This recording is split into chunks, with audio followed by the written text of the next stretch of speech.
हरे कृष्ण। मनुष्य जीवन जो है एक जंक्शन के समान है।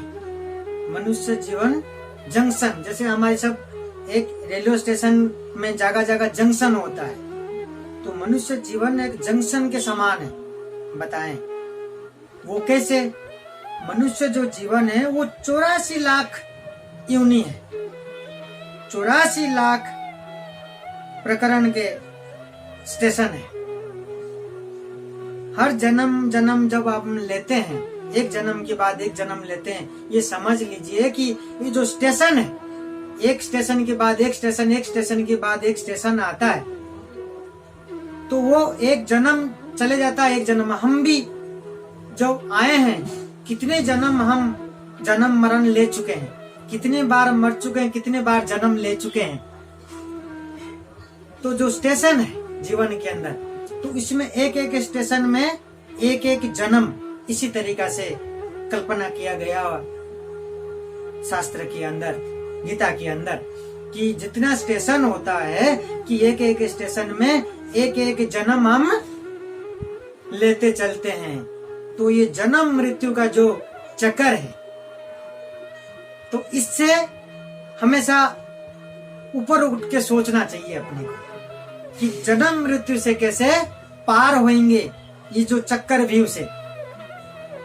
तो हमेशा ऐसे करना चाहिए कर्म कि ये जन्म मृत्यु से पार हो करके ऊपर तक हम वैकुंठ और गोलोक धाम जाएं। जो रजोगुणी कर्म करेंगे इस संसार में, जब इस जीवन में जब रजोगुणी कर्म करेंगे तो हमेशा हम क्या फंस जाएंगे, हमेशा फंस जाएंगे।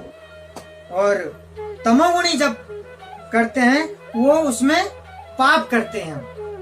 तमोगुणी में जब हम जाते हैं, तमोगुणी का जो कर्म करते हैं वो हमेशा पाप ही करते हैं।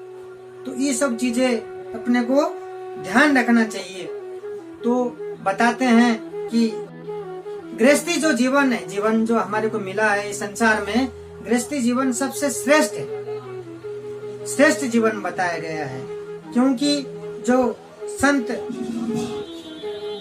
संत साधु जो हैं वो समझ जाते हैं जीवन को, क्योंकि इतना वो तप करते हैं, इतना तप करने के बाद उनको समझ में आ जाता है, तो वो क्या करते हैं, बाईपास होते हुए निकलते हैं।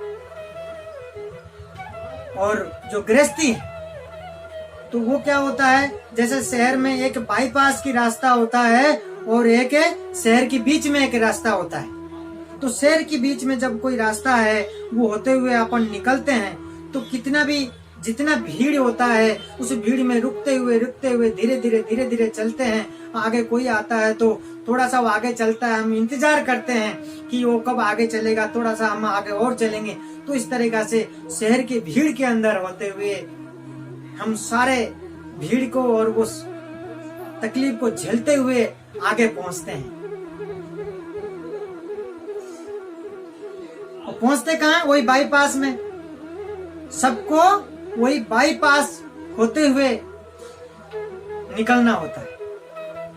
गृहस्थी का जीवन को इसी तरीका से बताया गया है कि गृहस्थी में जो है वो सारे चीजें सहन करके लड़ना पड़ता है, लड़ करके निकलना होता है। तो इसी तरीका से जो जीवन है मनुष्य का, जीवन में बहुत कुछ ध्यान रखना है, बहुत कुछ याद करके और ध्यान रखते हुए इस संसार में बिताना है। एक बार दुकान गए थे एक माँ और एक बच्चे। उसी माता के साथ उनके बच्चा था।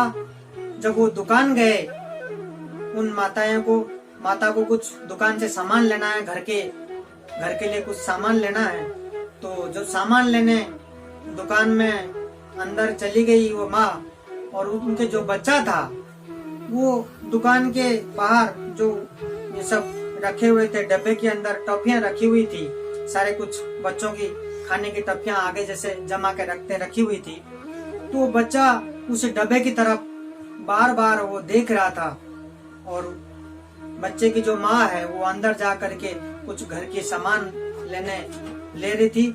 और उसी समय वो दुकानदार उस बच्चे को देखता था, बार बार उस डब्बे की ऊपर देख रहा था। वो बच्चे देखते हुए वो दुकानदार देखा इस बच्चे को मन हो रहा है टॉफी लेने के लिए, और शायद इसके माँ को देना ही नहीं होगा, कुछ कारण होंगे, नहीं खिलाना चाह रहा होगा या कुछ सक्षम नहीं होंगे देने के। तो ये समझ करके वो दुकानदार जो है उस डिब्बे की ढक्कन खोल दिया और खोल करके उस बच्चे को कहने लगा, ले लो आप, वो उसमें से आप टॉफी ले लो। कहने के बाद वो बच्चा वो टॉफी लिया ही नहीं, वो डब्बे में हाथ डाला भी नहीं और टॉफी लेने नहीं गया। उसने 2-3 बार कहने के बाद जब नहीं लिया, वो दुकानदार ने क्या किया, हाथ डाल करके पूरा मुट्ठी भर के टॉफी ला करके जब उसका हाथ में दिया, उस बच्चे ने दोनों हाथ यूं करके टॉफी लिया, वो दोनों हाथ में भर गया। और भरने के बाद ले करके चलने लगा। उस माँ का भी सामान हो चुका था लेना, वो चलने लगे। जैसे जाने के बाद रास्ते में उसके माँ ने उस बच्चे से पूछती है कि ये क्या था, कि जब उन दुकानदार ने कहा कि टॉफी लेने के लिए तूने लिया ही नहीं, अब वो जब जो उन्होंने देने लगा और तूने ले लिया। तो उस बच्चे ने बहुत सुंदर जवाब देता है कि माँ, मेरे हाथ छोटा था, मैं टॉफी लेता तो 1-2 लेता मैं हाथ डाल करके, मेरे हाथ से डिब्बे से निकलता नहीं था। जब उन्होंने दिया अंकल ने, तो वो इतने सारी टॉफी दिया, मेरे दोनों हाथ भर गए। तो इस तरीके से सुन करके उसके माँ भी हैरान हो गई। और इससे हम